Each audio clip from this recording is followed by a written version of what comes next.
السلام عليكم ورحمة الله وبركاته. النهارده مع بعض فيديو تطبيق جديد. اي حاجة اللي زمان كانت بتخلي الناس تقع في فخ بسهولة، وخلت نفس فكرة التكرير دلوقتي. لكن الموبايل، السؤال هل انت هتعرف تجاوب عليه في اخر الفيديو؟ لكن خليني اقول لك ان تطبيقات الفلوس والتمويل بقت اذكى من اي وقت فات. والنهارده نتكلم عن تطبيق سامن، او زي بينطقوه سلمون. التطبيق ده لناس شايفاه فرصة سريعة لحلول مالية، وناس تانية شايفاه فخ متغلف بشكل عصري. والنهاردة اقول لك الحياة كاملة بشكل عملي، ويخليك تستخدم التطبيق صح وتستفاد تستفاد وتبعد عن الغلطات اللي ناس كتير وقعت فيها، تتفادى الغلطات ناس كتير وقعت فيها.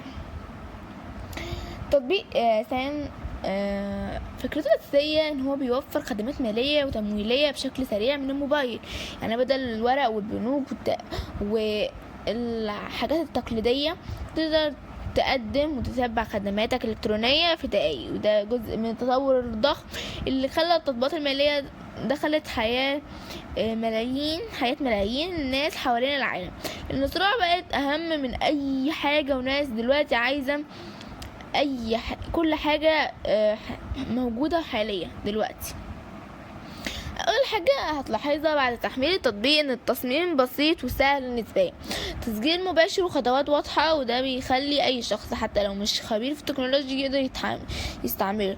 لكن هنا بقى اول فخ ناس كتير بتقع فيه: سرعة الزائد، لانك ممكن توافق على شروط ورسوم وسياسات واستخدام من غير ما تقرأ حرف واحد، وبعدها تتفاجئ بحاجات ما كنتش متوقعها. ولو هنتكلم عن مميزات التطبيق، فالمستخدمين على جوجل بلاي مدحوا سرعة التقديم وسهولة الاستخدام، وان التطبيق بيوفر وقت كبير مقارنة بالاجراءات التقليدية. وفي ناس قالت ان الخدمة كانت مفيدة جدا، ولو الوقت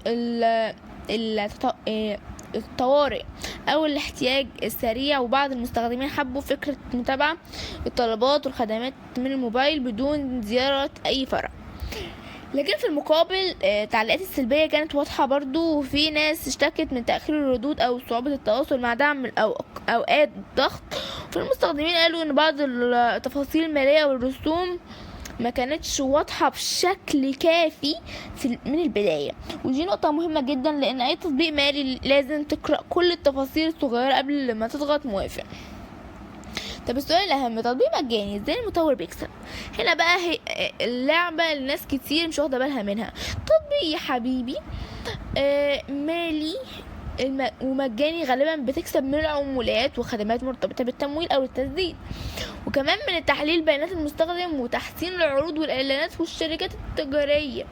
يعني انت مش بتدفع وقت وتحميل، لكن استخدامك نفسه جزء من النظام الربحي للتطبيق. وده طبعا طبيعي جدا في اغلب التطبيقات الحديثة. لو عاوز تستخدم التطبيق صح من غير ما تقع في فخ، ركز في 4 حاجات مهمين جدا. اول حاجة: متوافقش على اي خطوة بسرعة، اقرأ الرسوم والشروط كويس جدا. تاني حاجة: استخدم التطبيق لحاجة ضرورية فقط، من شراء عشوائي مش شراء عشوائي. تالت حاجة: قرب اي صلاحيات وراقبها كويس قوي اللي بتاخد تطبيق على موبايلك. ورابع حاجة: متعتمدش على التمويل الا لو عندك خطأ واضح للسداد.